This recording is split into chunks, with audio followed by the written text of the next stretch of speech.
할렐루야. 7월 19일 토요일 새벽 기도를 시작하겠습니다. 사도신경으로 우리의 신앙을 고백합니다. 나는 전능하신 아버지 하나님 천지의 창조주를 믿습니다. 나는 그의 유일하신 아들 우리 주 예수 그리스도를 믿습니다. 그는 성령으로 잉태되어 동정녀 마리아에게서 나시고 본디오 빌라도에게 고난을 받아 십자가에 못 박혀 죽으시고 장사된 지 사흘 만에 죽은 자 가운데서 다시 살아나셨으며 하늘에 오르시어 전능하신 아버지 하나님 우편에 앉아 계시다가 거기로부터 살아있는 자와 죽은 자를 심판하러 오십니다. 나는 성령을 믿으며 거룩한 공교회와 성도의 교제와 죄를 용서받는 것과 몸의 부활과 영생을 믿습니다. 아멘.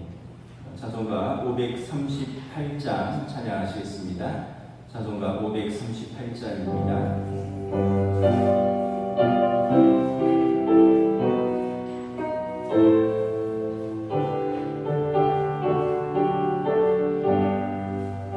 내 주를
오늘 우리 주신 하나님의 말씀은 구약성경 에스겔서 2장 1절부터 10절까지 말씀입니다. 에스겔서 2장 1절부터 10절입니다. 구약성경 1152페이지입니다. 에스겔서 2장 1절부터 10절까지 말씀 다 찾으신 줄 알고 저희 분들이 한 절씩 교도하도록 하겠습니다. 그가 내게 이르시되 인자야 내 발로 일어서라 내가 내게 말하리라 하시며 그가 내게 말씀하실 때 그 영이 내게 임하사 나를 일으켜 내 발로 세우시기로 내가 그 말씀하시는 자의 소리를 들으니 내게 이르시되 인자야 내가 너를 이스라엘 자손 곧 패역한 백성 나를 배반하는 자에게 보내노라. 그들과 그 조상들이 내게 범죄하여 오늘까지 이르렀나니 이 자손은 얼굴이 뻔뻔하고 마음이 굳은 자니라. 내가 너를 그들에게 보내노니 너는 그들에게 이르기를 주 여호와의 말씀이 이러하시다라. 그들은 패역한 족속이라. 그들이 듣든지 아니 듣든지 그들 가운데 선지자가 있음을 알지니라. 인자의 너는 비록 가시와 찔레와 함께 있으며 전갈 가운데 거주할지라도 그들을 두려워하지 말고 그들의 말을 두려워하지 말지어다. 그들은 패역한 족속이라도 그 말을 두려워하지 말며 그 얼굴을 무서워하지 말지어다. 그들은 심히 패역한 자라. 그들이 듣든지 아니 듣든지 너는 내 말로 구할지어다. 인자야 내가 네게 이르는 말을 듣고 그 패역한 족속같이 패역하지 말고 내 입을 벌리고 내가 네게 준 것을 먹으라 하시기로 내가 보니 보라 한 손이 나를 향하여 펴지고 보라 그 안에 두루마리 책이 있더라. 그가 그것을 내 앞에 펴시니 그 안팎에 글이 있는데 그 위에 애가와 애곡과 재앙의 말이 기록되었더라. 아멘. 네, 할렐루야. 네, 한 주간 평안하셨습니까? 우리 토요 새벽 기도 나오신 성도들을 주님의 이름으로 환영하고 축복합니다. 우리 한번 인사하겠습니다. 한 주간 평안하셨습니까? 네, 비가 많이 오죠. 참 그 날씨도 그렇고 세상도 그렇고 좀 정도껏 해야 되는데 항상 이렇게 정도를 넘어가는 것 같은. 지난주에는 또 우리가 얼마나 더웠는데 또 이번 주는 얼마나 또 비가 많이 와서 곳곳에 피해가 큰 것 같습니다. 다행히 우리 교회는 이제 또 관리위원회에서 장로님들이 조금 손을 봐서 물 새는 곳이 없습니다. 주방도 그렇고 비전월도 그렇고 또 우리 재정부실 쪽이 늘 샜는데 다행히 피해가 거의 없어서 감사하고 우리 성도들도 또 여러분들도 피해 없으시기 바랍니다. 그러니까 뭐든지 좀 날씨도 그렇고 세상도 좀 정도껏 돌아가야 된다는 생각을 좀 해봅니다. 에스겔서 말씀을 우리가 이렇게 보는데 에스겔은 이스라엘, 그러니까 유다죠. 이제 이스라엘은 북이스라엘 그 당시에 망했고요. 이제 남유다가 망하기 한 20년 전에 이제 20년간 활동한 선지자입니다. 에스겔은 이제 3절에 보면 레위 지파 제사장 부시의 아들이다. 제사장이니까 레위 지파고요. 아버지는 부시고 자신도 제사장 에스겔인데 에스겔은 하나님이 강하게 하신다 이런 뜻이 있습니다. 1장에 보면 그 에스겔의 소명장인데 1장, 2장이 하나님이 에스겔을 부르시는 장면입니다. 소명은 왕이 신하를 부르다 이런 의미가 있다 그랬잖아요. 만왕의 왕이신 하나님께서 에스겔을 불러서 이 소명장이죠. 그리고 그에게 사명을 주시죠. 말씀을 먹고 그 말씀을 가서 내 백성에게 선포하라. 그때가 언젠가 하면 1절에 보면 30째 해 넷째 달 초닷새다. 하나님이 나를 부르신 때는 내가 나이가 30살 되던 그때 넷째 달 다섯째고 그때가 2절에 보면 1장 2절에 보면 여호야긴 왕이 사로잡힌 지 5년 그달 초닷새라. 그러니까 이스라엘의 그 마지막 두 번째 왕이거든요. 그러니까 그 왕이 바벨론의 2차 침공 때 사로잡혀 갈 때 나도 사로잡혀 갔었는데 그때는 이제 5년 전이니까 25살에 사로잡힌 거죠. 그리고 여호야긴 왕이 사로잡힌 지 5년째, 그러니까 내 나이 30째 되던 날 하나님께서 나를 3절에 보면 갈대아 땅 그발 강가에서 여호와께서 특별히 에스겔에게 임하셨다. 이제 이 갈대아 땅은 이제 바벨론을 말하는 거고요.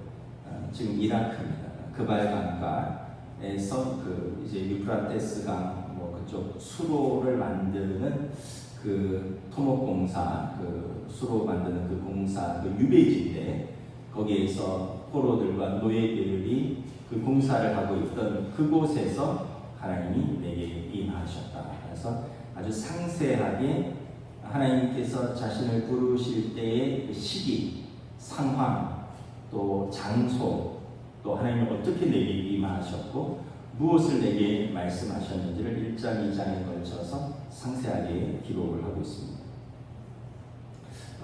하나님께서 에스겔을 부르신 이유는 2장 1절 2절에 보면 하나님의 영이 그에게 임하셨고 말씀하십니다. 가서 내 백성에게 가라는 거예요.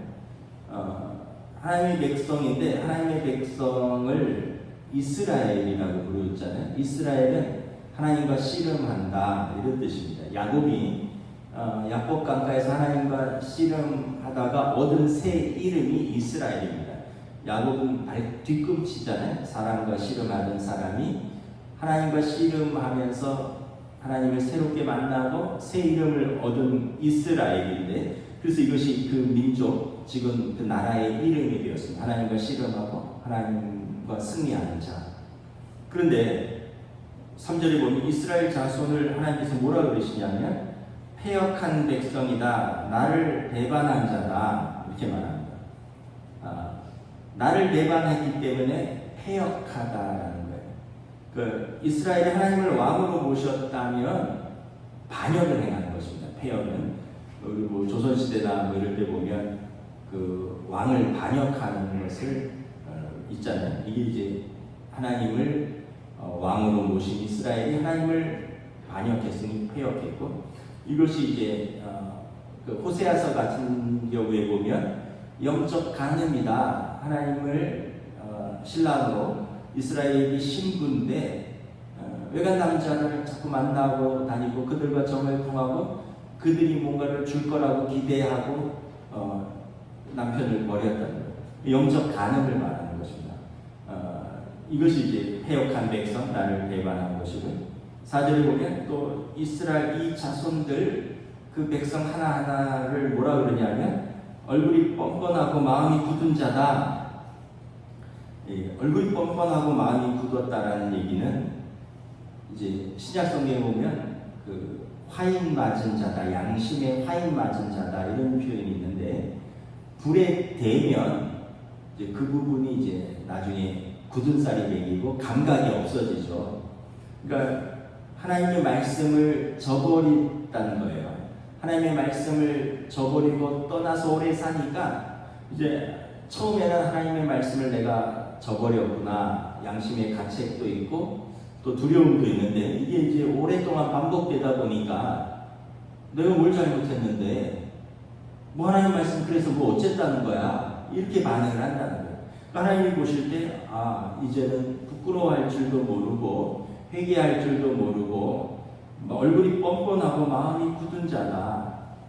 여러분 뻔뻔한 사람들 있잖아요. 뭐 남한테 피해를 입히고도 내가 뭘 잘못했는지 너는 뭐 안 그랬냐 뭐 이런 사람들, 하나님 앞에서 그 자손이 그렇다는 거예요. 마음이 굳었다는 거예요. 이제 하나님의 말씀이 들어갈 공간이 없다는 거예요.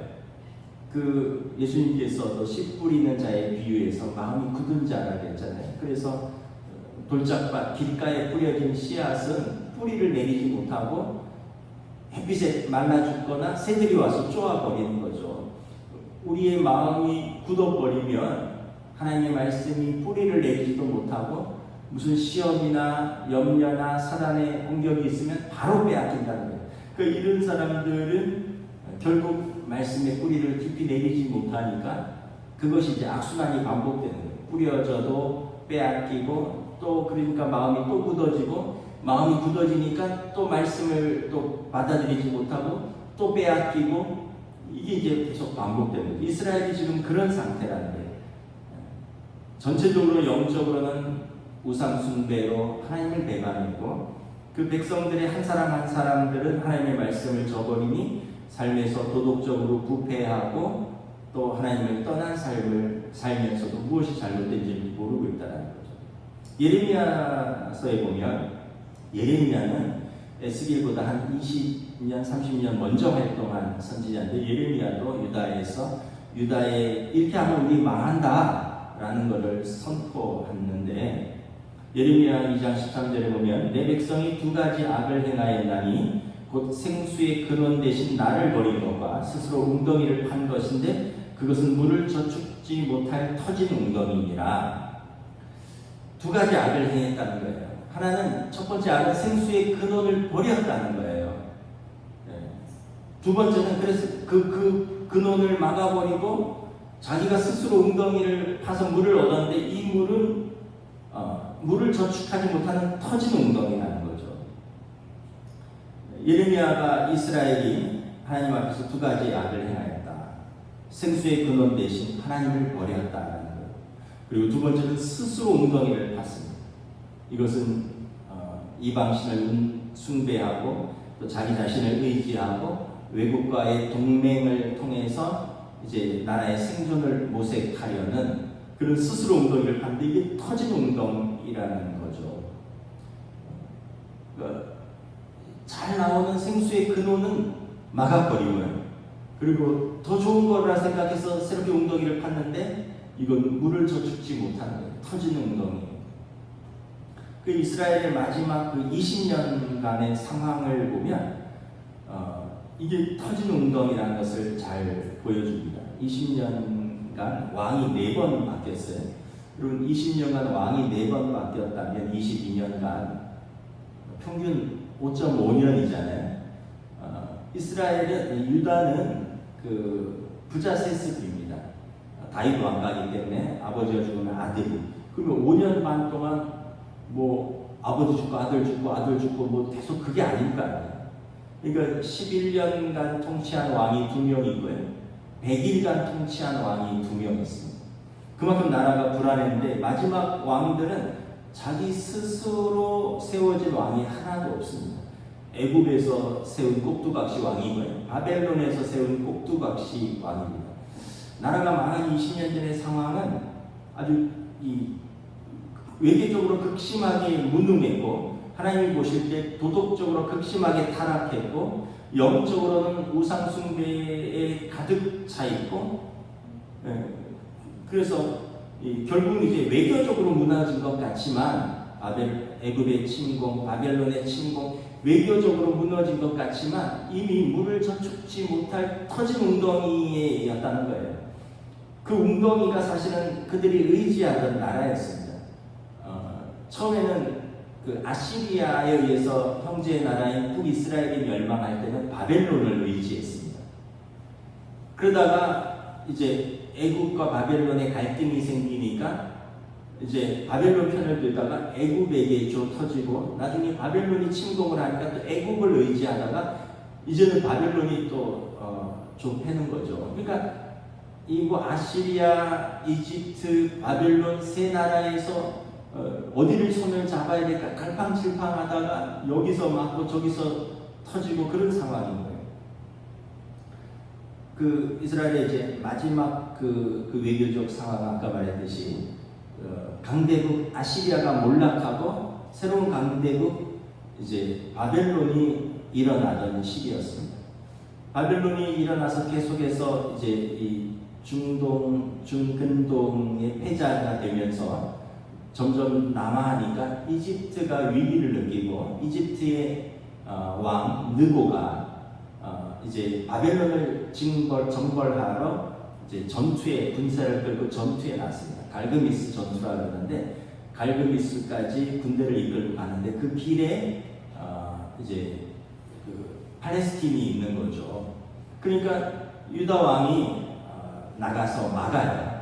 그랬더니 유다의 이제 이집트의 왕 느고가, 바로 느고라 그러는데 성경에는 바로 느고 이런데 바로는 파라오고 이름은 느고입니다. 이집트의 파라오 느고가 이스라엘 유다의 요시아에게 편지를 보냅니다.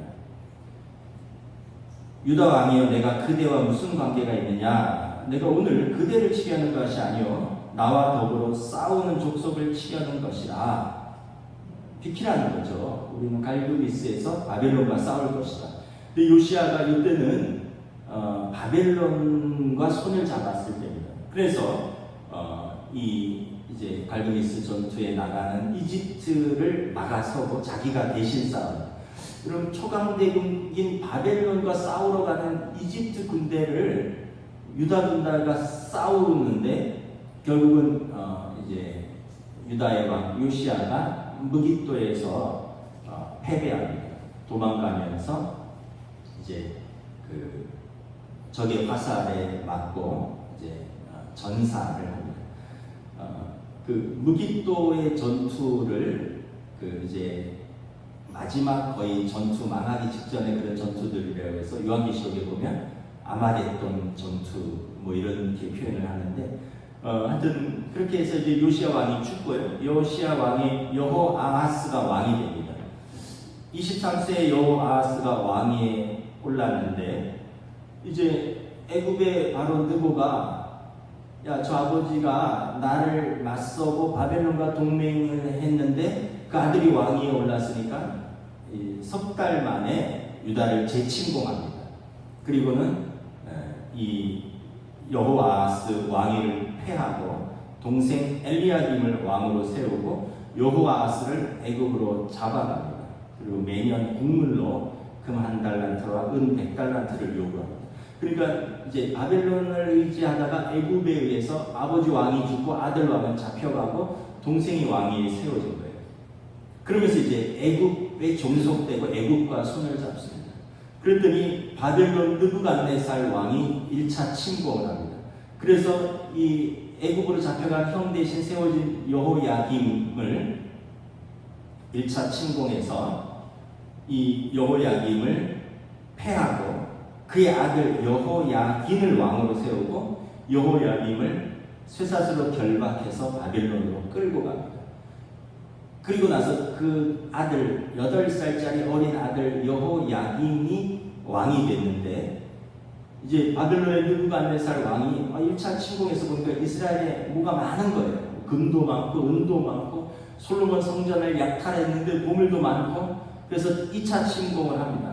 자기가 세운 8살짜리 그 꼭두각시 왕을 세워놓고 100일 만에 다시 2차 침공을 합니다. 그리고 여호야긴 왕을 패하고 여호야긴의 숙부 시드기야를 왕으로 세우고 여호야긴을 또 포로로 잡아갑니다.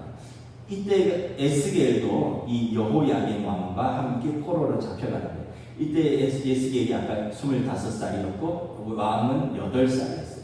그리고 포로로 잡혀가서 5년 후에 에스겔에게 하나님의 말씀이 임한 겁니다. 그리고 이제 마지막 왕이 시드기야인데 이 시드기야가 바벨론과 어떻게 잘 바벨론을 섬기면서 공물을 주고 이러면서 11년간을 통치하다가 나중에 또 바벨론을 배반하고 이집트랑 손을 잡다가 바벨론이 3차 침공해서 시드기야의 아들들을 다 죽이고 시드기야의 두 눈을 빼고 쇠사슬로 채워서 바벨론으로 끌고 가고 나라는 완전히 망합니다. 젊은이들은 전쟁에서 죽고 여인들은 수치를 당하고 그리고 살아남은 사람들은 포로로 끌려가고 예루살렘 성벽은 무너지고 솔로몬 성전은 불타고 나라의 산천초목은 다 잿더미가 되는 것이죠.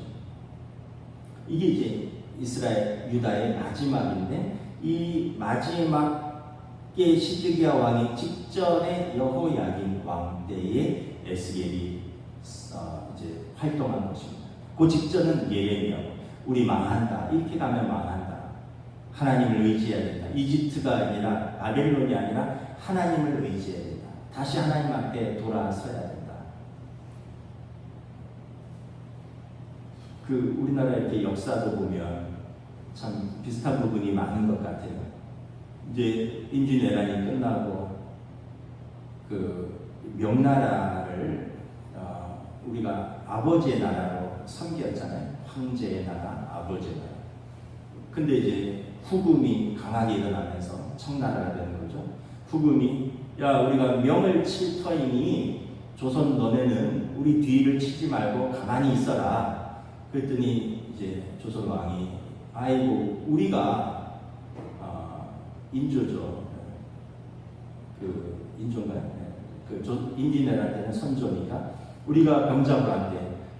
명나라가 우리 아버지의 나라인데 우리가 어찌 가만히 있느냐. 아버지를 치는데. 그랬더니 청나라가 우리를 그러면 형제 나라로 하자. 그 명이 아버지라면 우리를 형이라고 불러라. 너네 동생 할 테니까. 그러면 서로 무탈할 수 있다. 우리가 명을 치러 가는데 뒤에서 공격하지 마라. 근데 무슨 쉽게 말하면 오랑캐가 무슨 말이냐 해서 청나라의 누르한치가 엄청난 군대를 끌고 와서 우리가 잘 아는 어딘가 저기 남한산성에서 왕이 항복하고 머리를 땅에 3번이나 박으면서 항복을 하는.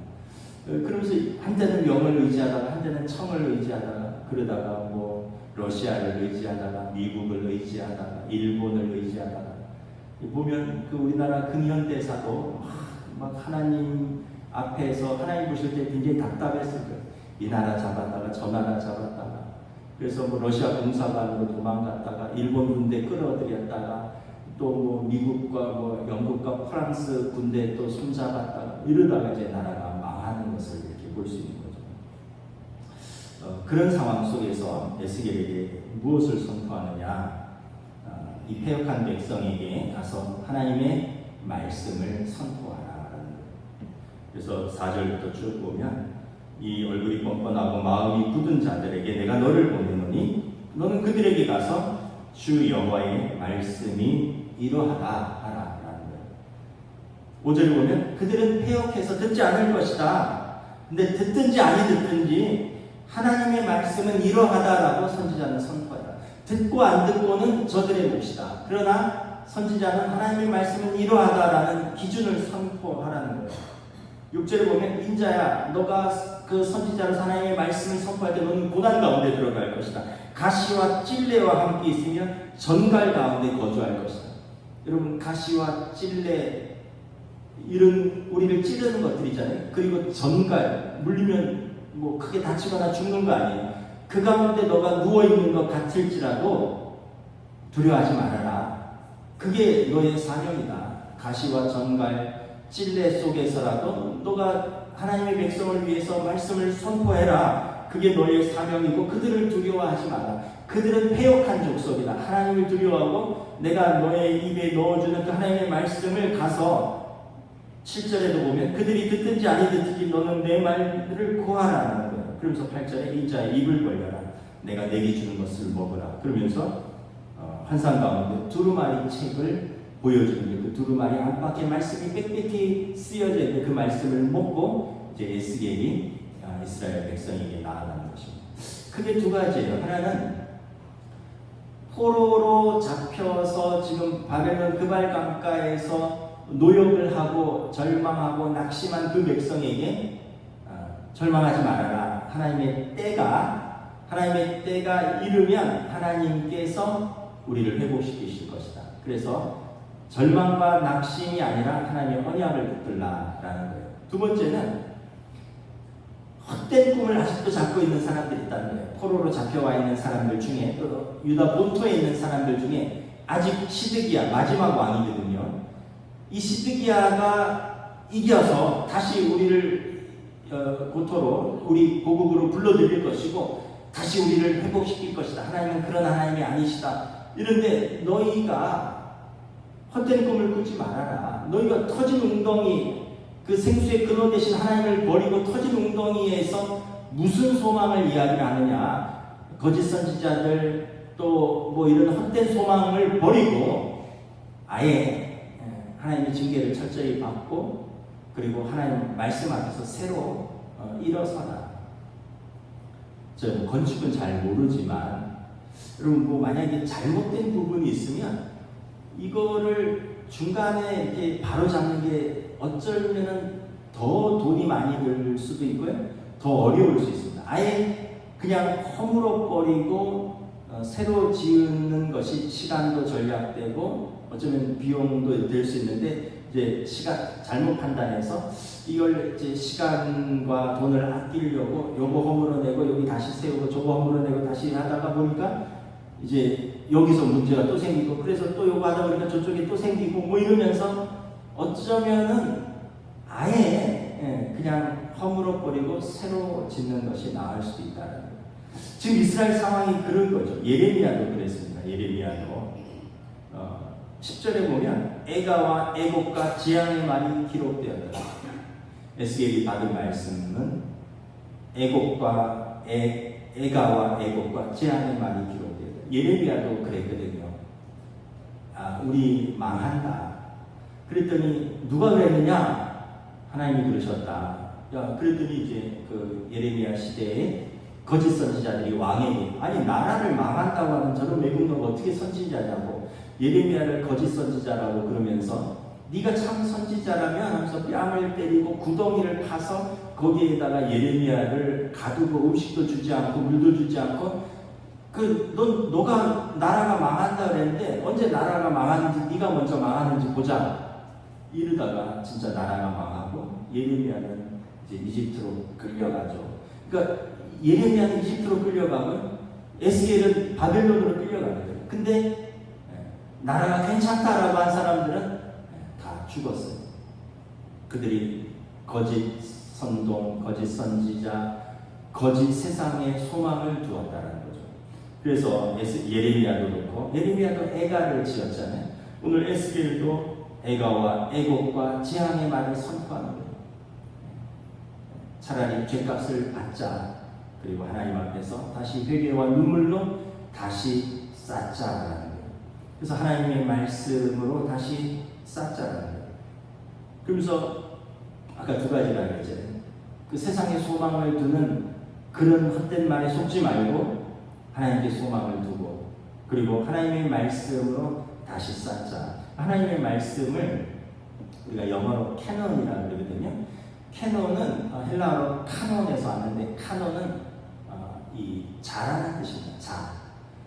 자는 그 척도잖아요. 척도. 옛날에는 이제 그 파피루스라는 긴 이파리를 일정하게 끊어서 이거를 자로 사용했습니다. 이게 이제 카논인데 이게 이제 오늘날 캐논, 성경이 된 거예요. 정경이라는 말이 됐는데 이 파피루스에 뭘 기록했느냐? 하나님의 말씀을 기록한 거죠. 그러니까 하나님의 말씀은 우리의 삶의 기준이고 척도라는 거예요. 그래서 세상에 소망을 두거나 다른 여러 가지 상황에 휘둘릴 필요가 없다라는 거예요. 우리가 정권이 바뀔 때마다 이렇게 느끼는 게 뭐냐면 그 덫을 팔았던 사람들이 다 법정에 서 있거나 뭐 수사를 받거나 그러고 있어요. 정권이 바뀔 때 그 전 정권에서 위세를 펼쳤던 사람들이 다 수사를 받고 지금도 여러분 전 정권에서 막 하던 사람들 다 뭐 재판받고 수사받고 뭐 압수수색 당하고 우리가 그러면서 권불 10년 화무 11홍이라고 꽃 붉은 건 열흘이 못 가고 권세는 10년을 못 간다는데 이 권세는 5년 3년도 못 가는구나. 근데 여기에 소망을 두고 여기에 줄을 대고 이게 전부인 줄 알고 여기에 소망, 그러니까 여러분 너무 정치에 소망을 두지 마세요. 정치를 잘해야 되지만 정치인들 때문에 뭐 울고 불고 뭐 거기에 뭐 내가 그럴 필요 없어요. 하나님의 섭리와 그 통치 가운데 하나님께서 간섭하실 것은 간섭하시고 하나님께서 통치할 것은 통치하실 것입니다. 우리가 거기에 뭐 울고 불고 뭐 매달리고 뭐 그런다고 되는 게 아니더라고요. 그러니까 우리 정치도 그렇지만 삶에도 그런 거죠. 우리 삶에도 보면 우리의 삶의 기준은 하나님의 말씀에 두는 거죠.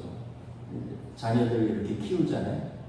애들 이렇게 보면 뭐 학교 생활하다 마음 상하고 친구랑 뭐 이렇게 교제하다 마음 상하고 뭐 군 생활하다 마음 상하고 알바하다 마음 상하고 뭐 어떤 친구들의 관계에서 마음 상하고 진로 때문에 마음 상하고 근데 뭐 어쨌든 우리는 다 겪어봤잖아요. 다 지나간다. 그것 때문에 그렇게 밥 안 먹고, 그것 때문에 잠 못 자고, 그것 때문에 울 필요 없다. 조금만 속상해라. 다 지나간다. 그 학업, 그 진로, 그 문제, 그 고민, 그거보다 너가 더 중요하다. 그것 때문에 내 몸을 상하게 하지 말아라. 예수님께서 말씀하신 것처럼 무엇을 먹을까, 무엇을 마실까, 그거보다 내 목숨이 중요하지 않느냐. 무엇을 먹을까, 무엇을 마실까 하다가 내 몸이 상한다. 그것은 하나님께 맡기라. 예수님 말씀하신 것처럼 부모들도 자녀들이 작은 일 때문에 그것 때문에 고민하고 마음 상하고 그러면 야, 그거보다 네가 더 중요한데 뭐 그것 때문에 그렇게 몸과 마음과 시간을 잃어버리고 상하냐. 근데 우리도 그때는 몰랐잖아요. 우리도 그것 때문에 산에 죽는 애 하고 그것 때문에 울고 웃고 그랬잖아요. 근데 돌아보면 또 하나님의 은혜가 있고 하나님의 통치가 있는데 중요한 건 하나님의 기준에서 크게 벗어나지 않는 것이죠. 조금 벗어났다가도 그 기준 안에서 다시 들어오면은 그게 살아남는데 마음이 상하거나 낙심하거나 아니면 여기 있을처럼 뻔뻔하고 마음이 굳어져서 크게 나가버리면 다시 돌아오면 더 어려운 것이고 그리고 돌아와도 이제 어쩌면 그 자리가 크게 무너져 있는 것이죠. 그래서 우리는 항상 조금씩 비껴갈 수는 있지만 항상 그 기준 안에 머물려고 애를 써야 되는 것이죠. 이게 캐논 척도라는 의미인 것이죠. 하나님의 말씀이 우리 삶의 기준이다. 제가 요즘 어른들의 마음을 조금 알겠어요. 어디 가서 주차를 하고 나서 이제 마지막에 뭐 식당이라든가 이런 데 가서 이제 주차를 넣잖아요. 차량 번호 뭐예요? 하면 내 자리를 딱 부르는데 차 없는데요. 그래요. 이 차량 번호를 분명히 두 개 다 외우고 있는데 끝자리가 하나씩 틀리는 거예요. 그러다 한 3번쯤 돼야지 맞춰요. 그러니까 애들이 아빠가 좀 심각한데 그리고 또 이렇게 뭐 얘기를 하다 보면 잘 안 들려요. 그래서 한 번 들었는데 또 물어보면 애들이 싫어하더라고요. 뭐 같은 걸 자꾸 물어보느냐. 아까 얘기할 때 아빠 왜 제대로 못 들었느냐. 근데 제가 그걸 우리 아버지한테 느꼈던 거거든요. 아버지 왜 자꾸 같은 걸 물으세요? 지난번에 얘기했고 이번에도 얘기했는데 왜 또 물으세요? 이제 제가 아버지한테 얘기했던 걸 이제 제가 애들한테 듣는 순간이 온 거죠. 근데 나는 듣긴 들은 것 같은데 정확히 못 들었어. 또 하나는 안 들려요, 사실. 그래갖고 요즘은 어떠냐면 애들이 뭐라 그러면 제가 또 물으면 좀 타박당할까봐 씩 웃어요. 그 얘기는 들었다 이런 건데 사실 안 들려서 씩 웃는 거예요. 근데 애들이 아빠 뭐 물었는데 왜 묻고 대답을 안 해? 그러는 거예요. 그게 난감한 거죠. 그러니까 이게 우리가 참 어떤 면에서 보면 기능도 쇠하고 우리의 연약함과 한계가 이제 점점 드러나는 거죠. 뭐 제가 그런데 어른들은 어떠시겠어요? 그런데 그럼에도 불구하고 우리의 기준은 이렇게 하나님께 되는 거죠. 우리가 살아갈수록 두 가지인 것 같아요. 살아갈수록 눈물과 슬픔과 죄가 계속 쌓이는 것 같기도 하고 또 하나는 살아갈수록 결국은 우리는 하나님 말씀 앞에 서는 것밖에 방법이 없다. 이거를 절실히 깨닫습니다. 살아갈수록 눈물과 슬픔과 죄만 쌓이는데 그러기 때문에 우리는 하나님의 말씀 앞에 붙들려 살 수밖에 없다. 하나님의 은혜와 자비와 긍휼이 여기심이 아니면 우리가 어떻게 살까? 그래서 이스라엘에게 에스겔을 보내는 거예요. 너희 포로로 있지? 지금 끌려와서 낙심하고 절망하고 노예로 살면서 소망이 없지? 너희 조상들이 그랬다. 생수의 근원 되신 하나님을 버렸고 스스로 웅덩이를 팠는데 물을 저축지 못할 터진 웅덩이를 팠는데 너희들은 다시 하나님께로 돌아와라. 하나님은 신실하셔서 다윗과 맺은 그 언약을 하나님은 신실하시다. 너희도 하나님께 신실하시면 신실하신 하나님 앞에서 다시 회복될 것이다. 이것을 에스겔에게 선포하라는 것입니다. 말씀을 마치겠습니다. 저와 여러분들 또 나라와 민족을 위해서도 기도해야 되고 또 우리 인생을 위해서도 또 우리 자녀들을 위해서도 또 기도해야 되는데 방법은 특별히 없는 것 같아요. 하나님의 말씀 앞에 붙들려 사는 것, 하나님의 말씀에서 크게 벗어나지 않는 것, 하나님께 소망을 두는 것, 스스로 웅덩이를 파는 삶이 아니라 생수의 근원 되시는 하나님께 공급받는 것, 이것이 저와 여러분 성도의 삶인 줄 믿습니다. 기도하겠습니다.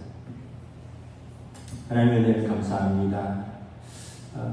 이스라엘도 그러했던 것처럼 참으로 하나님을 떠나고 하나님의 말씀을 마음에 두기를 싫어할 때부터 저들의 삶이 무너지기 시작했고 저들의 나라가 쇠하기 시작했고 결국 그들은 처절한 실패와 쓰듯은 눈물 가운데서 다시 하나님을 바라보게 됩니다. 우리들의 인생에서도 우리가 하나님을 떠날 때도 있었고 하나님과 가까이 할 때도 있었음을 고백합니다.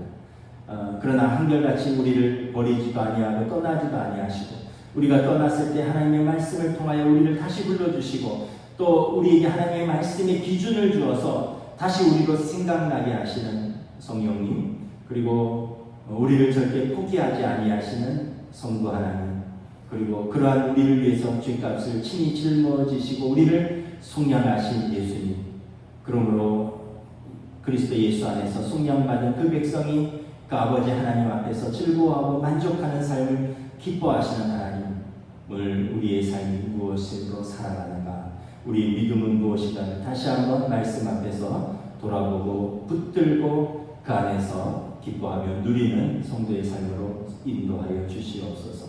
감사를 드리오며 우리 주 예수 그리스도 이름으로 기도드리옵나이다. 아멘. 하늘에 계신 우리 아버지, 아버지의 이름을 거룩하게 하시며 아버지의 나라가 오게 하시며 아버지의 뜻이 하늘에서와 같이 땅에서도 이루어지게 하소서. 오늘 우리에게 일용할 양식을 주시고 우리가 우리에게 잘못한 사람을 용서하여 준 것 같이 우리 죄를 용서하여 주시고 우리를 시험에 빠지지 않게 하시고 악에서 구하소서. 나라와 권능과 영광이 영원히 아버지의 것입니다. 아멘.